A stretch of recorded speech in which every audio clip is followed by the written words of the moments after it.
Are you a fan of the No Dishes Podcast? Be sure to check out our Patreon, where you can find exclusive merch and perks, and join the Clean Plate Club, our Facebook group where you can connect with other fans of the No Dishes Podcast, share your favorite moments from the most recent episodes, and submit questions for upcoming guests. Season 4 of the No Dishes Podcast is brought to you by VisitBloomington.com. VisitBloomington.com is the best resource for restaurants and culinary information, special events, fun activities, places to stay, and more in our area. We share a similar mission here on the No Dishes Podcast of highlighting local businesses and the people who make our community unique. We can't thank them enough for hopping on board. Check them out at visitbloomington.com to easily plan your next meal, visit, or night out on the town. Hey, say, honey, let's go out to eat. Relieve our culinary duties. With all these restaurants to sweep us off our feet, they're bound to turn us into foodies. No dishes, no dishes, no dishes. We'll have a bottle of wine, relax and have a good time. No dishes, no dishes.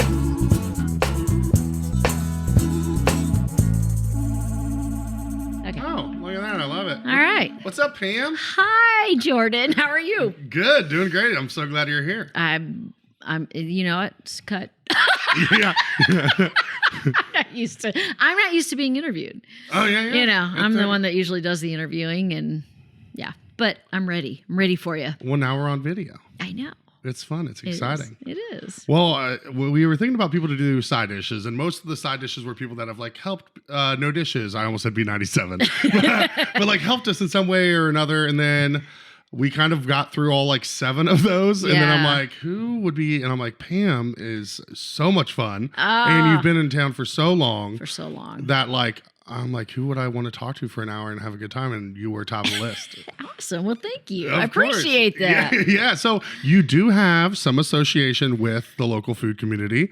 You're repping. Yeah. As a matter of fact, about 4 years ago, Jeff Meese came to me and said, you know, radio may not last, but food will always be needed. And that's how he kind of approached it. Interesting. Okay. So he offered me a job. They actually made a new position for me, community relations. They had not had that before. And I think that's because Jeff gets a million emails and asks. So now let's shove them over to Pam. There you go. So yeah, I started working for them a little over 4 years ago. So I basically represent Lenny's, Hive, and then all the Pizza X locations. So I do that, and I actually do that remotely because I'm out and about doing a lot of different things.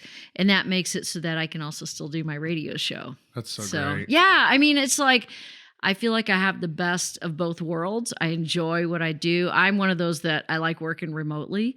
If I'm in an office, I feel suffocated. So yeah, I like to listen to music, and I'm loud, and it's like nobody can get their work done. So it's like, you better just keep me out. Yeah. That's like, I love Dimension Mill. Yes. But when I go there, I'm a loud person. So we'll see a couple people know I'm talking, and then I just hear everyone turning their head. I'm like, I'm sorry. I'm so sorry. Yeah. I'm just like, if I worked there, it would just be the worst for everyone else. Not for me. Right. Yeah. And I always felt like I was interrupting, because if I would go down the hall to go to the bathroom, be like, hey, what's going on? You know, or my laugh is very loud. I try. It's like, I can't contain. Do you get what I get where people are like, I hear you before I see you? All the time. I'll be somewhere and someone will come up and be like, oh, hey, like I heard you. So I knew you were over here somewhere. Yes, I get that a lot. And I it's embarrassing, but you know, I've just come to own it. That's good. I was gonna say, I don't think it's embarrassing. We're having a good time. It is if you have a teenage son. So okay. Well, embarrassing not for you though. No. Yeah. I don't care. I feel like, isn't it like genetic, or I don't know, something switches in your brain when you become a parent that like it makes you laugh embarrassing your kids? Yeah, you know what? That is fun. That is fun. I feel bad for him sometimes. When he was young, he thought I was cool, and it was cool to go with me to different places, and people would know me. Now it's so annoying. Yeah, he's over it. It was good for a few years, and my mom's a local celebrity. So, it's not as cool anymore. So, yeah, but I do like to embarrass him. I think it's cool. Okay, well, thank you. Tell him that for me. Yeah, hey, listen. Yeah. Like, this is a rare opportunity. Well, I had lunch at Hive today, and it was great. It's good, isn't it? Yeah, I was meeting with a couple about DJing their wedding. Right. And that's right, you DJ. Yeah. Oh, yeah. We got some mutual stuff to talk about. We do. And then I did, they had just gotten coffee, and I ordered the burger. But by the time the burger came out, which it was a very reasonable time, that sounded bad. But once it came out, we were pretty much done. Right. So I would kind of put it to the side, wrapped up. And then I was like, I'm not going to make you watch me eat. I wouldn't wish that upon my worst enemy. No, not a smash burger. No, yeah. That stuff coming all, that's what makes it so good. The heavy breathing, the drooling. That kind of stuff. The humming, like you're enjoying it so much. Yeah. Or when it's really good, you start dancing a little bit. You get the little shoulder moving. Yeah, it's I'm pretty sure that's why my last 2 relationships ended, was they had to watch and listen to me eat. Oh my God. So Yes. I didn't want to have a great conversation. They're like, you know what, actually I think we're gonna have a band. Yeah, exactly. We're done. I got a slice of the Hive pie and the key lime to go. Oh God. And then I happened to see Les. I don't know if you guys know Les. He's very active in the foodies group. Yeah. But he was sitting over with a friend. And so I actually got to go eat with someone and not be, what's the name in Superbad where they're like, don't be like so-and-so eating by yourself, I don't know. That's what's cool about Hive though. I actually went there. So after the radio station, after my retro lunch show, I decided to go to Hive. I had to fill out some paperwork and I thought, I'll just eat here and sit at the table. And, sometimes when you're by yourself, you feel obnoxious or feel weird, and I don't there. So that's great, which is cool. I go out to eat by myself all the time. Yeah. Well, a lot of times it's carry out and I take it back to the office, but I'll sit at a bar top. Even since I stopped drinking, I'll sit at the bar top. That's where I like to sit. Yeah. So, but it's the table by yourself that gets, or forgetting Sarah Marshall. I'm very busy. I'm got my phone. I got this other, I'm so busy. You're pretending you're on a call. They're like, they can see your phone. They're like, that's so sad. Yes, yeah. It's forgetting Sarah Marshall. I think I brought it up once where Jonah Hill is seating Jason Segel. He's like, just one? You want a magazine or something? I know. But it's great. It's running into people, breaking bread with them. And the burger was excellent. The pie was excellent. I know you already know it was. Well, I like Hive. And I like Hive, for me, my son's a vegetarian. So nice. It gives us a lot of options. Absolutely. I like meat still. So they have a lot, but they do. They have a lot of good options, a lot of great pies. And soup. I like their soup too. Oh, are they still doing that winter soup special? Don't ask me that right now. I know it's very close. It's on the cusp. I think it was right at the end. So. I don't want to be like, winter soup special, go get it. This doesn't come out till next week anyway. I just talk to people. I don't really know what's going on. Right, yeah, you're not doing the marketing. Well, I feel like that's such a good position for you. Like you said, because we get a ton at the Moose of people reaching out for silent auctions, dine and donates, stuff like that. So you seem like the perfect person for that, where I'm sure you have so many people reach out, maybe not knowing it's you for something, and then they realize they're talking to you. You're like, oh, hey, Pam, it's so-and-so. Yeah, that kind of is to my advantage. I mean, luckily, I don't want this to sound cocky. It seems like people kind of like me. They feel like they know me. They grew up with me or whatever. So when I'm emailing them and, as far as my name, Pam Thrash is actually my maiden name and my professional name. Oh, really? So okay. I still go by it. It's a real name. It's a real name, but I'm divorced. But that's a great, it's such a great name. It's a good name. You don't I have was to change born to rock. Yeah. I'm thrashing. That's right. But it kind of helps me get my foot in a little bit. They feel like, oh, we have a rapport with her already. But I think Jeff called me the concierge. I'm the concierge for the restaurants because if people need big orders, I get that together too. Yeah. So I'm kind of the go-between with the restaurant and the community. Yeah, I didn't even think about that when not only people reaching out and finding out it's you that they're working with, but you reaching out, that helps them. Yeah. Because there's already a familiarity there. Right. And that's, you've been doing the show so long and I want to dive into that. Mm-hmm. But just that you would represent what is one of the most quintessential brands of, Yeah. pretty much everything's Jeff's done with One World. Yeah. Your It feels like lineage a are good high. marriage. Like I feel like this is the Yeah. right thing. Right I remember when you balance. first posted about it, and I'm just like, this makes so much That sense. works, It makes yeah. me so happy. Yeah. Yeah. And it's like, you can't ask for a better concierge ambassador, than Pam Thrash. Yeah, and Jeff and I go way, way, way, way back. So, I mean, we remember running into each other at Taste of Bloomington, back in the early 90s when I was working for another station and they had the waiter-waitress race. I don't know. Whoa, what? You remember any of this No, stuff? but if Taste comes back, I want to make sure that It happens. was really cool. Yeah. Do you don't? Oh, you're young.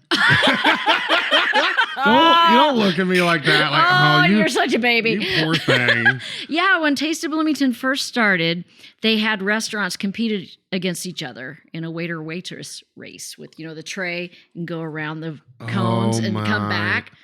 It was such a I blast. love that. Yeah. That needs to happen. That's like we've talked about it at the Moose before, like in The Office when they do the Office Olympics. Yeah. Do you know that episode? Yes. Where they yes, use I like the love that. yogurt foil caps for the medals. Yeah. I feel like that would be something that would be a lot of fun. I think what happened is it was taking away staff from their booths. Right. Yeah. Yeah. Well, Yeah. as you were saying that, that's what I was thinking. Because part of the reason they're not doing it is it's really hard for restaurants to stay open at their actual location and staff it, and then also staff Let the event. alone, be in the race. Yeah. But it was fun. That was a blast. I thought you were going to say someone was like trying to break the record and tripped and broke their nose. And they're like, all right. I don't think so. Our insurance does I not don't cover think so. this. I know there was stuff spilled, but I don't think anybody hurt themselves. Well, that's good. Yeah.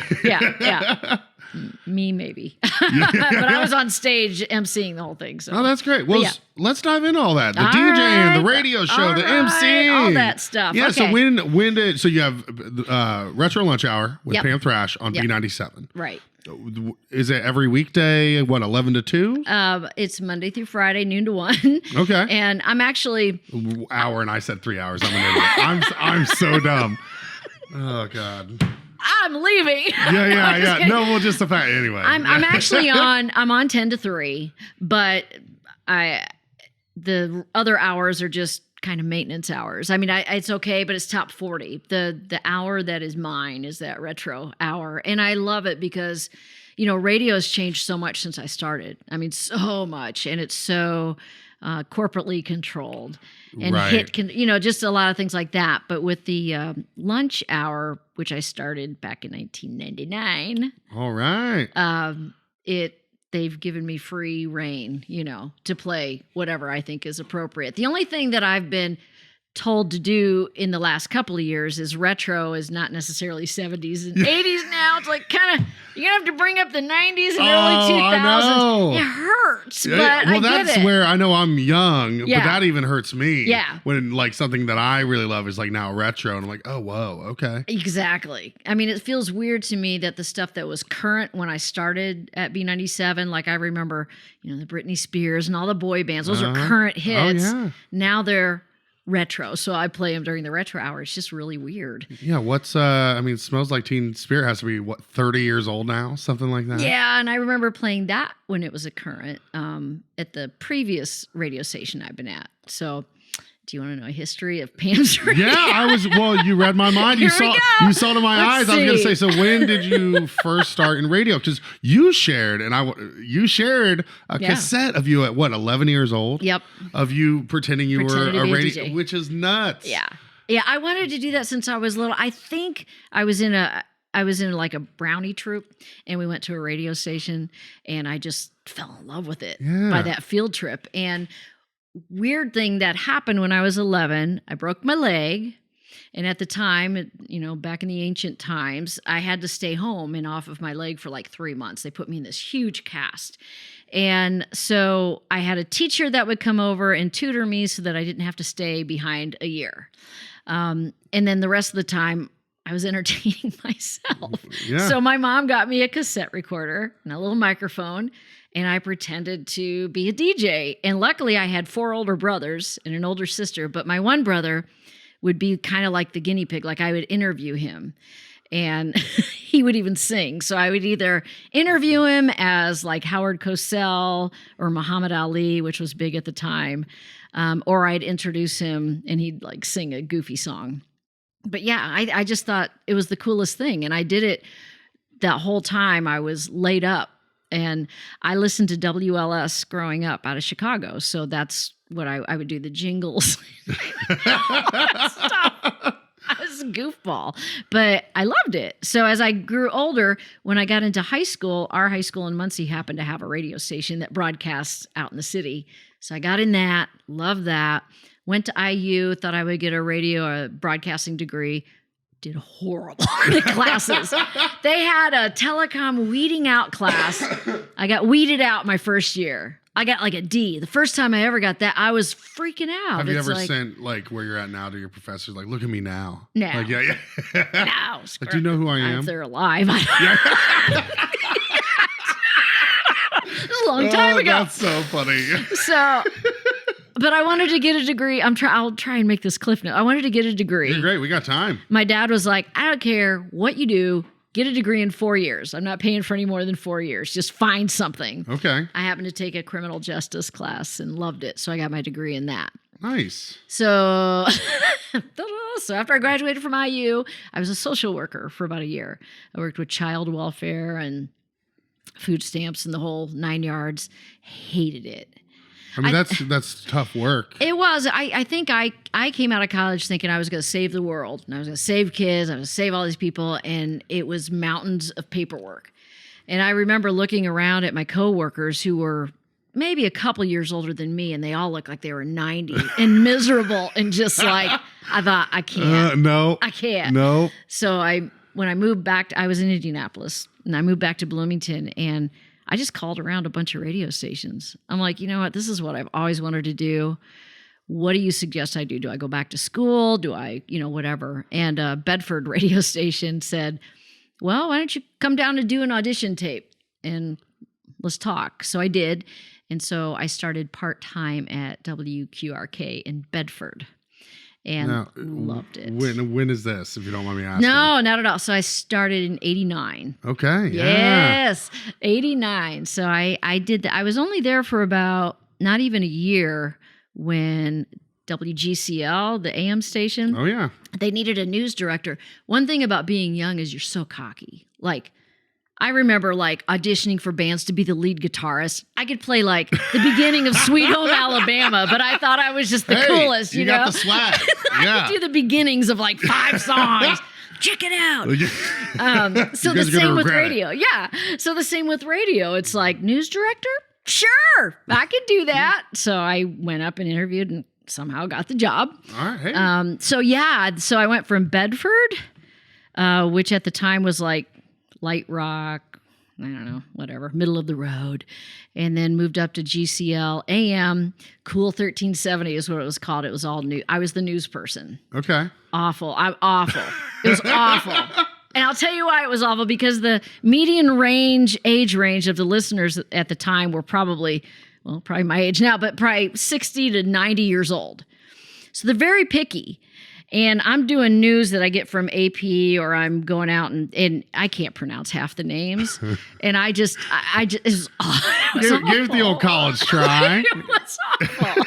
And they were quick to complain. It's just who is that ditch you got on the air, Were you following someone like really good too? Do you know? Yes, I was. That always helps. I was. Yeah, it's like good luck. It was awful. Yeah. But I got to be a part of some really cool things. There was during the time where the war. What am I trying to say? Kuwait. What was that war? For Desert Storm. Yes. The Gulf War.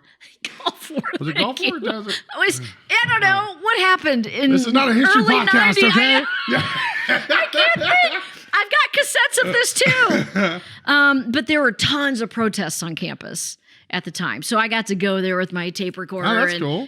tape them and talk to them. And the only thing I didn't like is, I was never like an ambulance type chaser, but they wanted me to go out to all these different, well, how do you feel that your house is burned down? And it's like, I couldn't, it just wasn't me. Yeah, that's tough. Just wasn't me. They're going through a hard time and you're like, talk to me. Yeah. So I did that for a little while and I knew it wasn't my thing, but I was in radio. I didn't care. And at the time it was called Rock 92, which is 92.3 WTTS now. Yeah.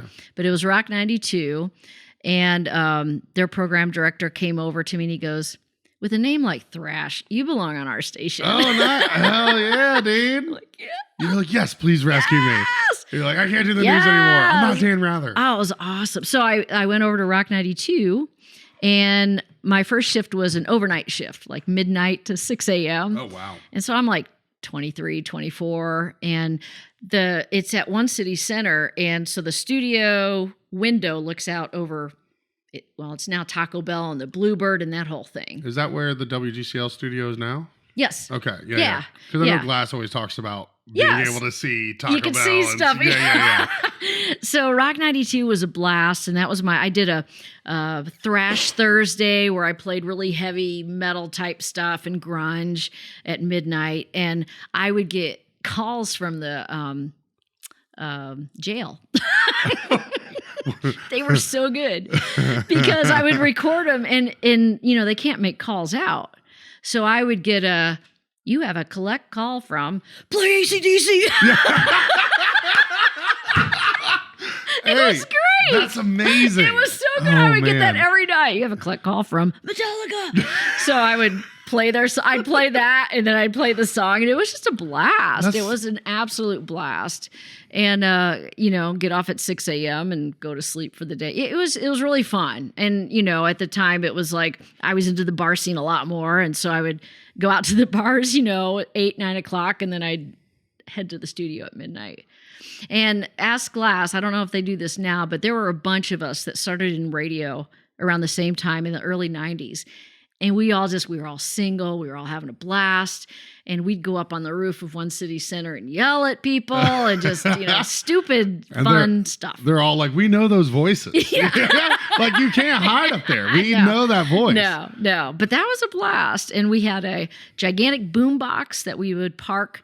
We used to have a Kirkwood Festival and Taste of Bloomington. We'd park this gigantic boom box there and stand up on top and give out Rock 92 t-shirts. Everybody wore black. I mean, it was total classic rock. Their station now, 96 Rock, I don't know, Bloomington Rocks, is a lot like Rock 92 was. And it was fun. And it was, at the time, it was very Bloomington oriented. And then towards the end of my time there, they had switched over to this AAA format and became much more sophisticated and wanted to reach Indianapolis and come across as an Indianapolis station. I'm not putting them down. You got to make your money. Right, absolutely. But it was hard for me to fit into that genre of, they would say, you need to, don't sound so peppy. You're too bubbly for that. I'm like, I'm enjoying what I'm doing. That would annoy me so much. Yeah, so that was kind of funny. But I hosted, so I did a lunch show there, the Rock 92 Diner, that I took requests. So how long did you do the night overnight, and then when did you finally move on to doing lunch? Boy, I don't remember. I think I wasn't in overnights very long, probably 6 months. Okay. And then you went right into the lunch? And then I went into middays. Yeah. At the time, this is another thing that's, I don't think people realize, but at the time when I started in radio, you didn't hear women as morning show hosts or afternoon drive hosts. They were either co-hosts, news, or middays. I mean, it's stuck in those places. They didn't think people wanted to listen to women as much. They didn't, whatever. Yeah. So, because when I was growing up, I didn't have any females that I looked up to, but there were a lot of male DJs. But luckily, I was raised to just we're all the same. Yeah, that's great. Just get in there kind of thing. Yeah, do your thing. Yeah. Be you. Yeah. They're like, be less bubbly. I know. That's kind of what makes you, you know? Yeah, but it was, and I understand each format has a different sound. So they kind of want the DJs to have that sound. But I've never been one that I just can't fake it. Yeah, I can imagine you on like one of the super soft rock, like, okay, everybody, that was Alanis Morissette, Nightlight love songs. Yeah, no, I couldn't fake it. I couldn't fake it. But, I ended up, so I did overnights, I did middays, I did do mornings for a little while with Joe Smith. He would come in and do sports. Oh, wow, okay. And then the general manager, I got taken off the air and became a promotions director. And didn't really like that. I liked it, but I missed being on the air. Of course. But they were like, we'll give you more money. We need this. That's hard to say no to. Okay. So I did that. And how long did that last before you're like, I need to be back on the air? Oh, how long was that? A couple of years? No, I'm sure it all runs together. A year or two. Yeah. And that was when we changed format. So that was when Bubbly Pam wasn't quite fitting into the format. Gotcha. Okay. But let's not get rid of her. Let's move her into. So I got into promotions, and I'd never done promotion. I didn't know what that meant. I really didn't. I had a desk, and I'm like, what am I supposed to be doing here? Right. Like, you guys should be promoting me. Yeah. I mean, I remember I taught myself, because it's like, so I just started calling organizations and asking if they had events, and I started calling concert places and trying to get. So that was a whole learning experience for me. But it was fun. It was interesting. It was fun to do a lot of things in Indianapolis because I was younger. So to drive up there and go to the Vogue and stuff and then drive back was not a big deal. Was your office up there when you got moved to like off radio? Was because I know you said they were trying to be an indie station. Always in Bloomington. Oh, that's nice. And most people didn't realize that. Yeah. Like, no, we're right here.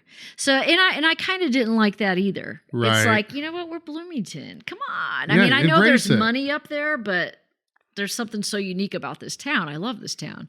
So I don't know. I was there from 89 to 94, 95. Yeah, okay, not mid-90s. that long, but yeah.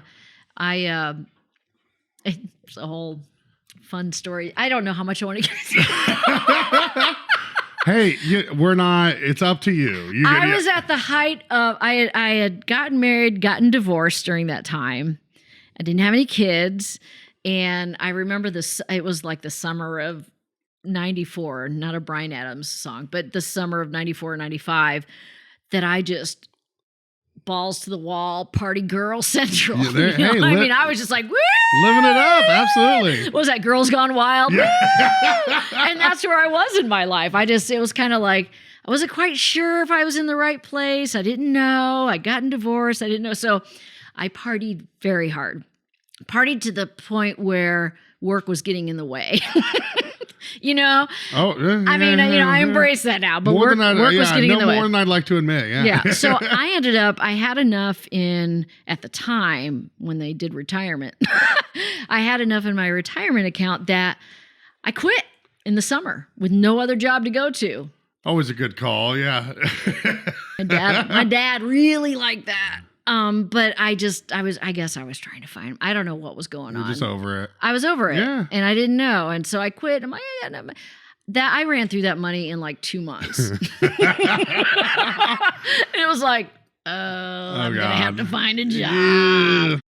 Introducing Constellation Stage and Screen, Bloomington's newest professional theater and film company. On stage next, Constellation presents American Fast, a riveting new sports drama playing March 23rd through April 8th at the Ted Jones Playhouse. 21-year-old college basketball sensation Katie Salama makes it to March Madness, only to become a national news story when she lies about observing the Muslim fast while competing in the tournament. See this thrilling new basketball drama, American Fast, on stage March 23rd through April 8th in downtown Bloomington. Find tickets at constellation.org.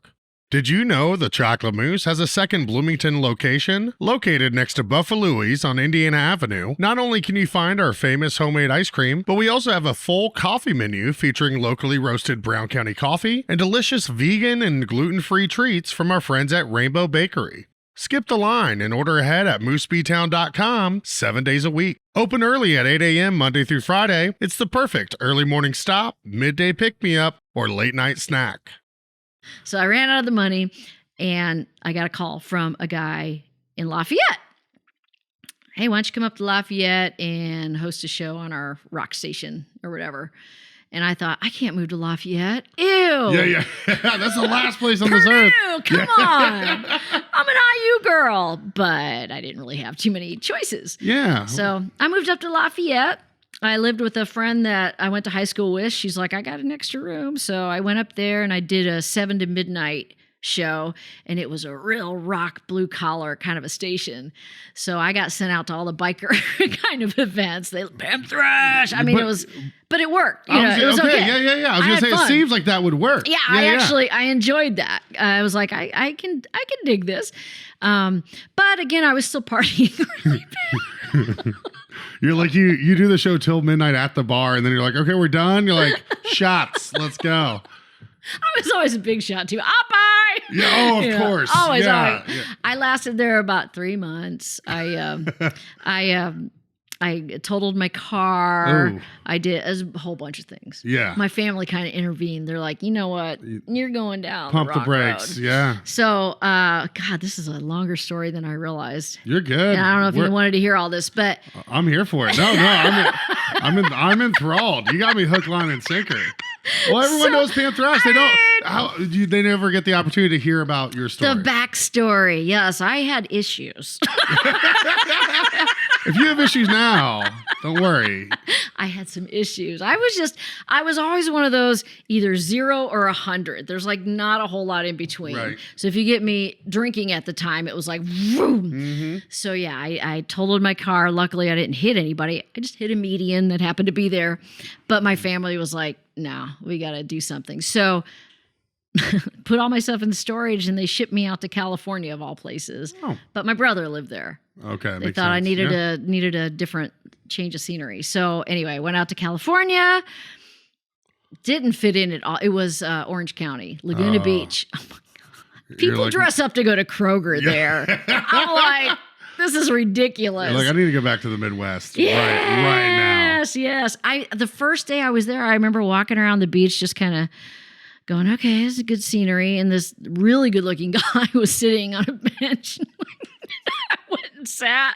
Oh, he just waved you over? Oh, yeah. I'm like, oh, he's good looking. This is going to be good. Yeah. So stupid and naive. He offered me like drugs and to go hang out with him. And I thought, this is the devil. This is the temptation. This is the ultimate test. Yes. Like, why do you have to be so good looking? I passed. I was That's like, good. nope. I only lived, how long did I live there? Not that long. I had to work. I was working 3 jobs. I lived just right on Pacific Coast Highway in a little efficiency. I could see the ocean. But I had 3 jobs. I couldn't afford it. Yeah, what were you doing though? So I was working for the man who invented the mood ring. I was hoping you were just going to say I was working for the man. I was working for the man. The freaking man. I worked for the man who invented the mood ring, who had a company called Braintainment. And I was the person that if they were having problems with their program, I was supposed to, and I didn't know jack squat about that either. Right, yeah. I've been really good It's a about paycheck. charming my way into things that I shouldn't do. But I did that. And then I was also like, go get our, laundry and get us something to eat. And I didn't really, but I worked there. I worked at Tower Records at the time. Okay. That's super cool though. Yeah, that was fun. And then I got a part-time job at a radio station in Anaheim, California. And that was fun. That was kind of fun. So, but that didn't last very long. It was too expensive. It just was. And it wasn't, I like country drives and I like all the seasons. And right. So I met a surfer. Well, you met a server in California? Yeah, imagine that. Yeah, shocking. No, yeah. I met this guy and he's like, I'm going to move to North Carolina. You want to go? Okay. Yeah, you're like, sure, So that I sounds followed closer to the Midwest. Followed him to North Carolina. So I lived in Hickory, North Carolina. That didn't work out. But I worked at a radio station in Charlotte for a very short time. Were you on air or just kind of doing, oh, awesome. That's Yeah, fantastic. so I've managed to kind of work around different places at different stages, even when I was a hot mess, It was like Right, I still managed to get in there because that's what I love to do. So that brings me to 3 months in Hickory, North Carolina, and a relationship that went bad. He went back to California, and I was offered a job at B97. Oh, perfect. I had a friend that worked there. Yeah, this was 98. You read my mind. Okay, 98. This is 98. Pam's coming home. October 16th. Yeah, so I moved back to Bloomington, got myself a house. and started as a morning show co-host on B97. And that was a blast. I was so happy. And I had, during that whole weird time of Lafayette to California to Hickory, I had, I guess, found myself. I was very healthy. I was in the best shape of my life. I was clear, I knew what I wanted to do. Yeah, focused. Yeah. And it was like, all the planets aligned. They offered me a job and it worked out. And I moved back home, saw all my old friends, and it was just like, yeah, this I'm makes supposed to be sense. back. Yeah. I'm where I'm supposed to be. Exactly. Yeah. And I even that year I came back. I put this on Facebook. I don't know if you know. I was so pumped up and feeling so good about life and myself that I actually decided to train for a marathon and raise money for a leukemia society.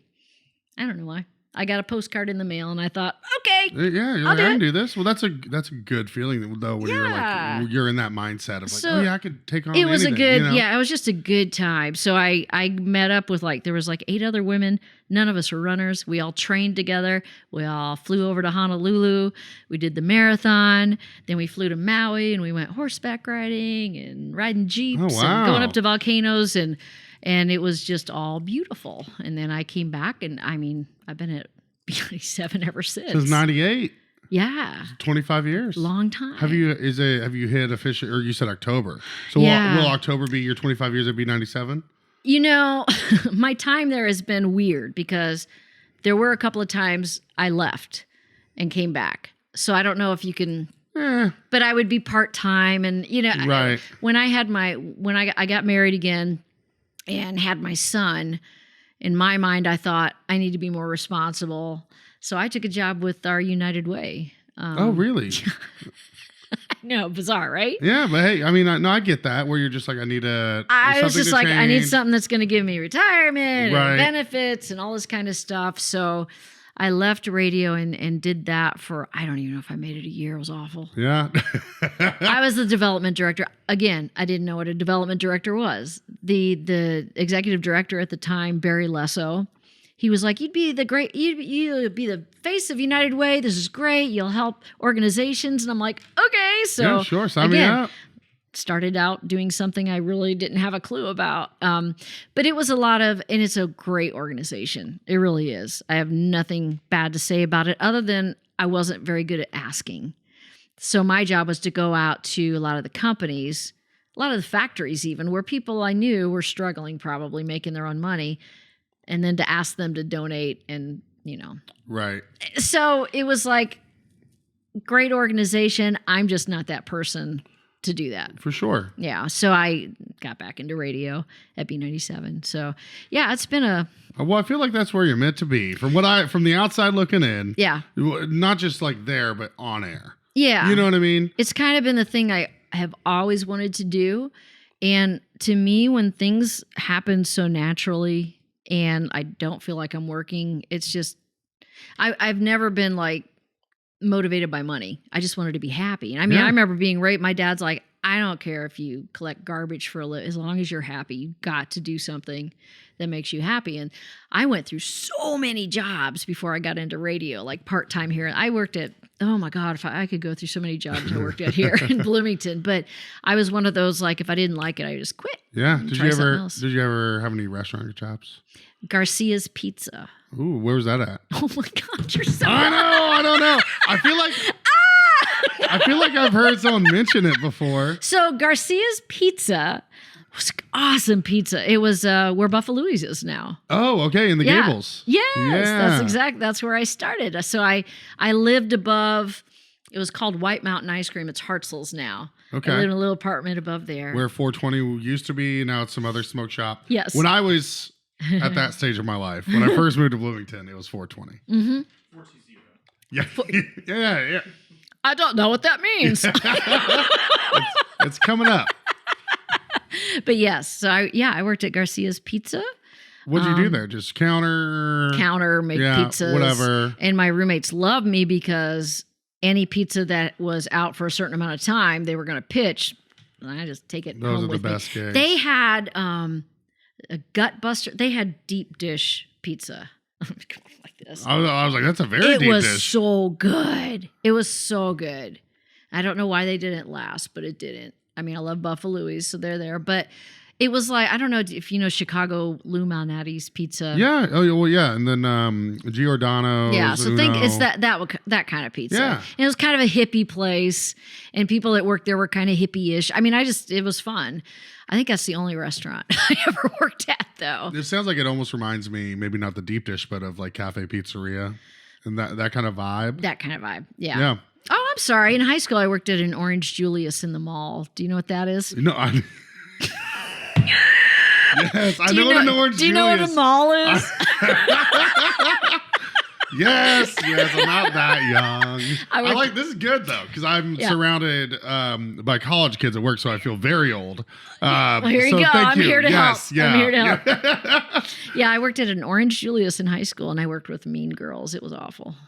Mean girls. I'm not a mean girl. Yeah, you're a fun girl. And so these girls would be just awful to me. And I never had comebacks. It'd be like, so? I mean, that's all I had. Right. And you're idiot. So what? Yeah. I know your face is dumb. That was me. I know you are, but what am I? Yeah. That kind of that's a good stupid one. stuff. Yeah. But yeah, so Orange Julius and Garcia's, those two restaurants. But other than that, no. Now I've got a brother that's worked in the restaurant business for like 30, 40 years. Oh, really? Yeah. Man, just managing, doing everything type thing. Yeah. Yes, it's a lot of work. So yeah, well, you got some street cred though. You've worked at an Orange Julius in the mall. Which are there Orange Juliuses that weren't in a mall? I don't think so. I think they were all. I don't think I've ever saw a standalone Orange Julius. Those were good. Though. There was one at Castleton Square, I think, when I was growing up. Yeah. I don't know what happened to those. My little sister works at a restaurant in the Fashion Mall, and that I think is like one of the few vibrant malls still. Like that place is popping. It's sad, I know. You go in the one here, man. It makes me sad. It's very sad. There's something fun about a vibrant mall. Yeah. Well, there's not a lot. Having a teenager, there's not a lot for them to do. And that was the teenage thing. You go to the mall, you get in the arcade, you get some pizza. And, you go shop. Fast Times at Ridgemont High. You know that movie? Yeah. Yes, I know that movie, Pam. Oh man, I love this. You're just like, how about this one? How about this? You start like, where did your memory start kicking in? Oh my God, I've talked so much, but I started radio at B97 in '98, and at the time there was a guy there by the name of Randy Lloyd, long time radio guy. I mean, he'd been in like Vietnam radio, just like and he did middays all the time, and gosh, he ended up passing away. There was a fire at Night Ridge Apartments where he lived. Oh, the one right next door. Where B97 is. Yeah, his name was Randy Lloyd. That's so sad. And he evidently got up and woke people up, so they all got out, but he did not get out. Wow. So isn't that wild? So and that was a weird position to be in because I replaced him. Right. And I thought, oh my God, this is a person that's been here for years and people love him. And then obviously he died a hero too, it sounds like. Yeah. And he said, what did he say? Green lights, blue skies. Like that's how he would always end his day. He would say that. So I thought, this is somebody I grew up with. When I was at IU, I remember hearing him. So it was really weird to take over for him. But I thought, if I'm going to do this, I have to make it my own. I can't just try and do what he was doing. Of course, yeah. So that's where Retro Lunch came in. I had So asked. what year is this when Retro Lunch came in? 99. Yeah, okay. Right after, like spring of 99, I said, I'd like to do a lunch show. And I'm like, let's make it older music, 80s, 90s, 80s, I think I said. 70s and 80s is what I said. It's slowly shifting. Yeah, I was like, God, this was growing. 99. So I said 70s and 80s, and they were fine with that. And I actually did a contest on air to name the show and got a lot of different. I didn't use any. I don't know where I came up with retro.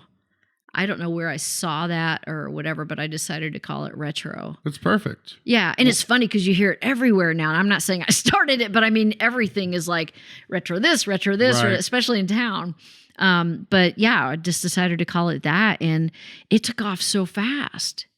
And the owner of Jake's nightclub at the time, who owns the Bluebird, Dave Kubiak, said, why don't you bring your show out to the club?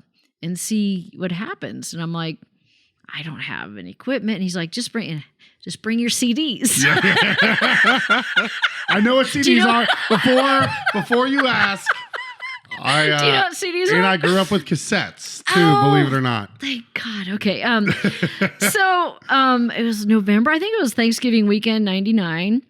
We did our first retro dance night, and I oh my God, my arms hurt. I had all these CD cases, and like one of the like kind of zip up like the CD cases that you can just hold all the CDs in it, a case, but like a suitcase. Oh, okay. Because I'm picturing the one that has like the sleeves that you put them in. Yeah, no, I didn't have sleeves. I just carried the whole damn. I liked having the CDs so I could look at them and Oh, so they're in the physical case. Oh wow. Oh man, that had to be. Do you know what those? Yeah, that had to be so heavy. Yeah, it was very heavy. All right, it was very heavy. So that first night there was a line out the door. It was so cool. So I had a really good run with that for many years. The best time was when it was Jake's. Once Jake's closed and I tried it at other different places, it just never had that magic. I mean, it was like nothing I've ever experienced, and I feel very blessed that I got to do that, to have like to go park and see people outside the door lined up to come in, and just like we did all the holidays and contests, and so that was really fun. So it's been hard to kind of, I tried to retire that quite a few times, but it keeps being brought back out. So I did it at the Bird for a while. Yeah, and then didn't you just do Fairfax? I'm getting ready on July 29th. There it is. Okay, hey, July 29th. We're promoting it then. I remember seeing something about it. Yeah, we're going to do a Retro Prom. Oh, that's what it was. Yes. I'm so excited. Prom. That's going to be awesome. That'll be fun. Be fun. They just rebuilt the whole stage down there, and it's incredible. They got some great bands. They got a lot of stuff going on. I do bingo there on Fridays. And the fact that I have that sound system and that stage for me to just call numbers is hilarious. Well, that's why, I told most people, I did some mobile DJing for a while, like weddings and stuff like that. And not for you. I didn't mind it. It's just it was a lot of work for me to do all that. Yeah. And I just I didn't work that hard. Yeah, all right, touche. I just did it. I do about 2 weddings a year, and I stopped for a while because I would always freak out about equipment failure, and that's too much pressure. You're on a wedding. nervous wreck during weddings. Yeah, if something messes up, but now I'm at a point to where if something fails, I have a backup plan. Yeah, so that makes it much good. better. But I don't have sound equipment now or lights, so it's kind of like if you've got the sound and lights, I'll come and hook the board in. I'll come, and it's now it's a laptop, Oh, I know. and a board, Let's do a show. We'll do B2B, as they say, board to board. Okay. You play the retro, and I'll fill in the gaps. That works. That'd be fun. We can have a party. Hey, let's throw one. Before we let you go, I need you to talk. I want to hear about your places in town that you love. We need to talk some food stuff. I figured we would. I know. Well, I just love. I'm so glad to hear your story and everything you've done at B97, because it's like you're I feel weird to say you're an institution, because usually that's for it, but you are. Retro Lunch Hour is, Yeah, it's kind of cool. The community has been fantastic to me, for one. And I get more and more. It's like I grew up listening to you, and I like that because I grew up listening to the radio, and you get this connection. And I think radio scares me because it's getting so corporate and it's getting so, and I know people are listening to Sirius and all these, and I get it. But I think it's so nice to have that community connection. If there's something going on, I can let you know, or if it's, we can talk about basketball, women's basketball, men's basketball. Right. You don't get that with Pandora and things like that. So I still think it's important.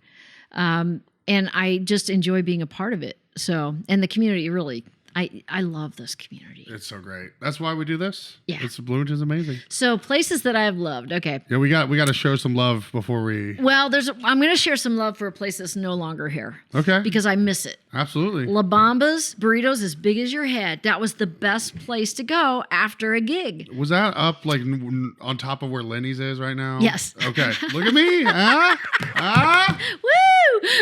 I know some old stuff. Yeah, so I do miss that, because that was a place to go. Oh God, let's see what else. I'm awful.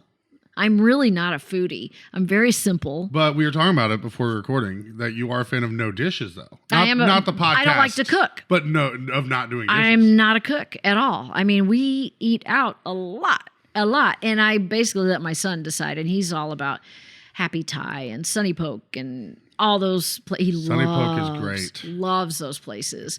And the Stroms at Nick's, there's no comparison ever. Right. Extra pickle for me. I don't like pickles. Well, I like sweet. I'm not a big dill fan, especially like the real flimsy ones. But I love those. And I love Trojan Horse, their hamburgers. Between Trojan Horse and Hive, they have my favorite hamburgers of all time. Oh, but I do love those. The double smash burger I did today at Hive was incredible. Yeah. And as far as pizza, I mean, obviously I like Pizza X. Yeah, you gotta say Pizza X. I grew up with Pizza King. So. Oh, yes. And people that didn't grow up, like I grew up in Muncie, so people that aren't from those areas, they don't get it. It's like, this greasy Pizza King's awesome. Love Pizza King. I'll go to bat for it all day, every day. Yes. I can't think of anything else, my Lord. Hi. I know, exactly. You're all good. Well, I didn't help with the food situation as far as talking about that. But I wanted to bring you on to just talk to you as a person, and food is just a small part of it. Yeah, when we're I like chocolate mousse. Yeah, hey! The shameless pandering at the end. I love it. Well, I've got plenty of it for you. So Excellent. We're gonna have to do a part 2, I think. We could do a part 2. I've got a million things I wanted to ask you about. I got into all the history, though. My Lord, but you're good. That was you're great. a good interviewer. Yeah, I'll let you do your thing. Thanks so much, Pam. Okay, thank you. Thanks for joining us in the latest episode of the No Dishes Podcast. Do you like what you heard? Be sure to write a review, rate us, subscribe, like, whatever it is that you do to show your support. We really appreciate it. Until next time, be sure to keep those hands dry.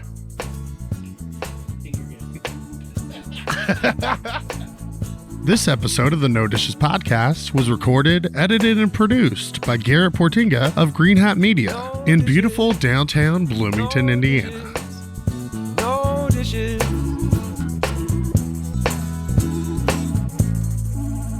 Season 4 of the No Dishes Podcast is brought to you by VisitBloomington.com. VisitBloomington.com is the best resource for restaurants and culinary information, special events, fun activities, places to stay, and more in our area. We share a similar mission here on the No Dishes Podcast of highlighting local businesses and the people who make our community unique. We can't thank them enough for hopping on board. Check them out at visitbloomington.com to easily plan your next meal, visit, or night out on the town. No Dishes Media. No Dishes Media.